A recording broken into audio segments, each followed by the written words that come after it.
Hello, my people. Welcome back to Critics News. As it be now, this our sister, where they call Kemi Olunloyo. It don't come out. Come talk on this matter of the proscription of IPOB and the continued detention of Mazen Nnamdi Kanu. He say IPOB is not a terrorist group. President Tinubu must unproscribe them to free Nigeria. While I don't bust. When I go remember, say when Mazen Nnamdi Kanu been there outside. See, get the time when come talk, say the former president of the country will be the Obonkonyarogoro one, will be Muhammad Buhari. Say the man, he don't buy you. Say now the fake one now they use that time. So the thing come trend. And so this woman defending Nigeria at that time, he can't still come and say Nnamdi Kanu don't buy. Say now the fake one now we they use too. That kind of a thing. So she was actually against IPOB, but. It be like say now everybody don't they see and say this country called Nigeria, say it don't go finish pata pata. There is no hope in Nigeria. Now they come out to they say, oh, me just watch, man. No talk. I don't want to talk too much. Just watch her statement. Oh yeah. Dr. Kemi Lawrence, it's Tuesday, the 8th of October, 2024. Let's talk about IPOB. When the struggle to separate Nigeria back into a Biafran faction started, it was a fresh new struggle. We've seen Masab, we've seen other groups, but in 2016, IPOB came into the forefront. I was a journalist inside the newsroom of Petals FM Ibadan, and I was actually following the whole thing and reporting it on my own independent blog.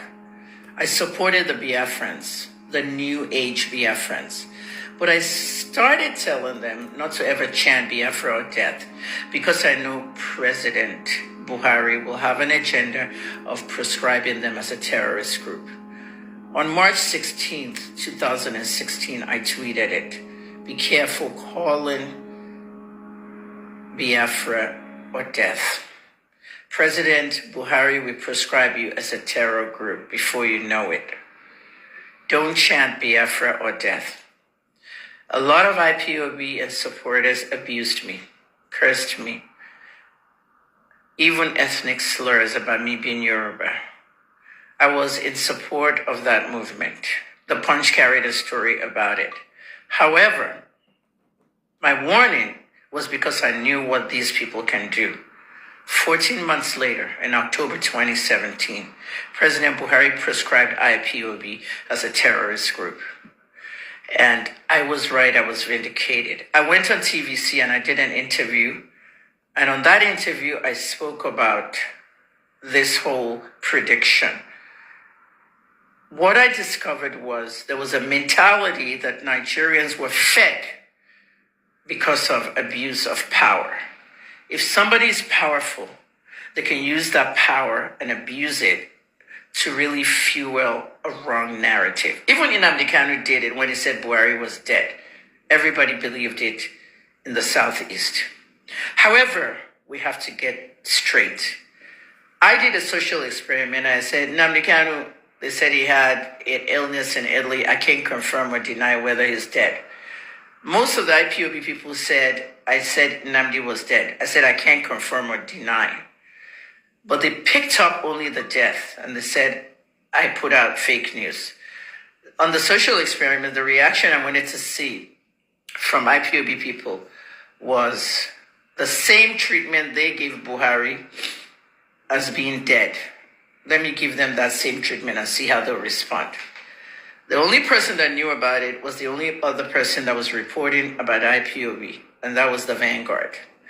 The editor of the Vanguard, Eze, at the time, knew that I was the author of that whole did Kanu die or not. Let's put social experiments aside. Let's put Nnamdi's Buhari died in London aside. Let's get to the point. The point is that this is 2024. Buhari is no longer in government, and there was a false narrative pushed into the heads of Nigerians. The IPOB is not a terrorist group.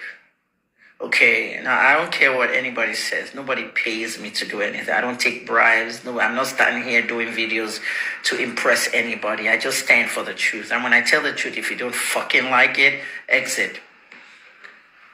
The IPOB being a terror group is a false narrative President Buhari pushed into the nation and had the DSS stand by and start carrying people left, right, and center. The Department of State Security was fueled by this narrative and was led by a fraudulent monster, Magaji Bichi. When Bichi left the DSS, when Tinubu removed him, there were celebrations in the corridors of the DSS. People were screaming, they were happy. He held them in bondage like Israel and Egypt. He held them in false narrative about IPOB. All the killings going on in the southeast, the Nigerian media were pushed to give the killers a nickname, UGM. The most disgraceful thing you can do in journalism, to give a nickname to killers. The UGM stood for unknown gunmen. There is no fucking way that you have gunmen that are unknown. All gunmen are known. If we don't know them, then they're terrorists or assassins. And that's the job of the Nigerian police. But instead, these IGPs are focusing on their own pockets. When Fisayo Shoyombo, an investigative journalist, was investigating one of the top cops at Bunike, for 4 billion naira fraud, they invited Fisayo. They held him for 2 days on the invitation. I do not honor any police invitation. I got 6 while I was in Nigeria. They know I'm not going to come. You don't intimidate a journalist. Let us tell the people the truth. Indigenous people of Biafra are exactly what they say they are. Indigenous people of Biafra. If they want to know their ancestors and their roots, let them. Any opinions I've had about IPOB in the past vanishes now. This is 2024, October 8th, to be precise. That group of people are not terrorists. Buhari now used his power to proscribe them as terrorists. As an investigative journalist looking at the UGM situation, I'll be reading Instablog. I'll be saying UGM killed this, UGM killed that. What you guys don't know is, I'm not going to get into the ethnic and tribal stuff, but there were northern Fulani herdsmen planted in that area of the country. Nobody wanted to say this because everybody is fucking scared of their lives. The herders that were inside that Imo and Ebonyi section were killer herders. They moved them from the Benue Plateau area down to the southeast to start killing people, people's families, people's loved ones. And the sponsors of those herders are politicians in the National Assembly, Hausa politicians. And the IGP has never been able to fish out the sponsors. So what happens is this young men called the IPOB, they form their own little army, ESN, which was not recognized by the government as protecting the community. You see that ESN? They were now protecting the corners of the southeast so that their own people, their mothers, their grandmothers, their children, their families wouldn't be killed. But the government now turned around and put ESN as the next terrorist faction under the IPOB. Guys, listen to me carefully. I'm not going to do this video again. I'm not talking from a script. I am telling you what I have researched undercover, as an investigative journalist. I'm retired, but I'm telling you now. When it was really the Fulani herdsmen that they pointed and pictured and placed in strategic positions in the southeast. Let us tell you how national security is done. Not all that Ribadu rubbish and all these different NSAs that you're putting there. President Tinubu, deproscribed IPOB now. Remove the prescription now. We know you're not going to do it because you're working for the cabal in Daura. The Katsina cabals in Daura. The Buhari family Katsina cabal. They're the ones that made you president. They're your godfathers. And I know you would never unprescribed or deproscribed, whatever the word is in English. You wouldn't do that with IPOB because it will remove you from being president. We know that. But the truth cannot be escaped because I'm one brave journalist that I've always spoken out when I was in Nigeria, and I will continue speaking out since I'm not there anymore. My voice must be heard. IPOB is not a terror group. Now, you guys watching me, you need to start telling your children in school one by one. Hello, Junior. IPOB is not a terror group. You read it in the papers. This is the same thing they made us believe when I was 10 years old, when Murtala Mohammed was assassinated. They made us believe that Murtala Mohammed was a hero. And we were crying and we were heroic and everything. But if you look down into the history, this is why I keep telling you guys, journalism is a rough draft of history, and history shapes the past, the present, and the future. And they removed history from school. If you really look at it, the Asaba massacre of the Biafrans, which Ifeanyi Okowa had to do a memorial for, thank you, Ifeanyi, on that. That memorial needed to be because who came to Asaba that morning and killed 700 men, women, and children, raped them, burned their houses? The Nigerian army. And it's really sad. It was powered by Murtala Mohammed, 2nd Infantry Division. Thanks for watching. All right. I believe so. When I don't see the truth. When I don't see the truth. I tell her before now when she come out on the right, say, IPOB leader will be Mazen and the kind of say the man don't buy, and so they carry hot fire, come they meet them, don't be small thing, the woman run. You see attack that time. So now those kind of things, this woman, it don't come out now. She Tinubu, I don't know this one where you just did like this, they look at. Now the truth, now they tell you so. Don't say this woman, you don't even go prison for Nigeria, say all those kind of things. So she said she be journalist. Nobody say she said. So and she don't go far where the woman don't go far. So I beg, go come out IPOB where Buhari carry and go put. Come out. This country has failed. But because of power, I know very sure say you go do am.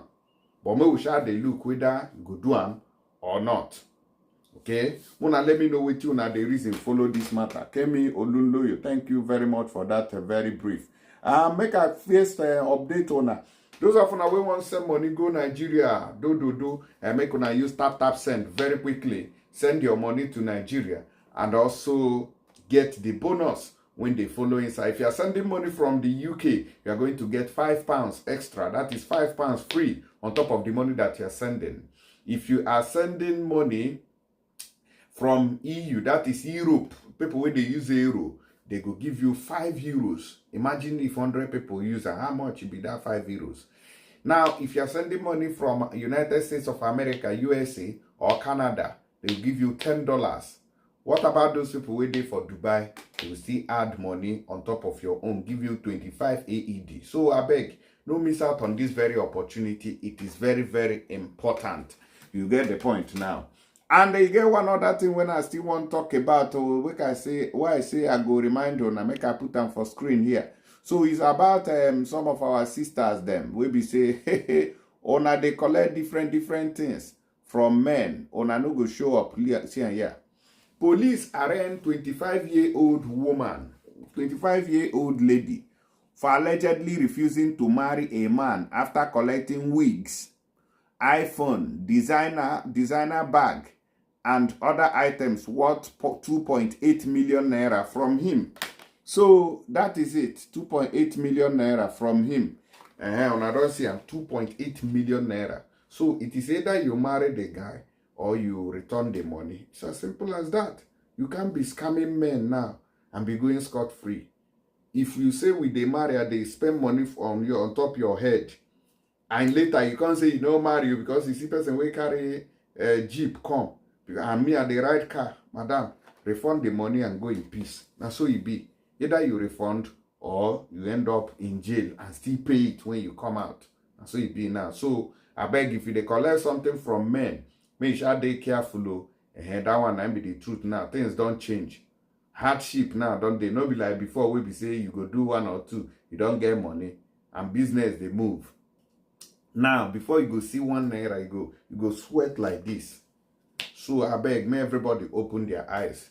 Country don't read, oh, na Tinubu they in power, on our no one do, they hear sorry, I beg. On I don't see them. So that is it. All you have to do is just to help me share this video. Touch the share button.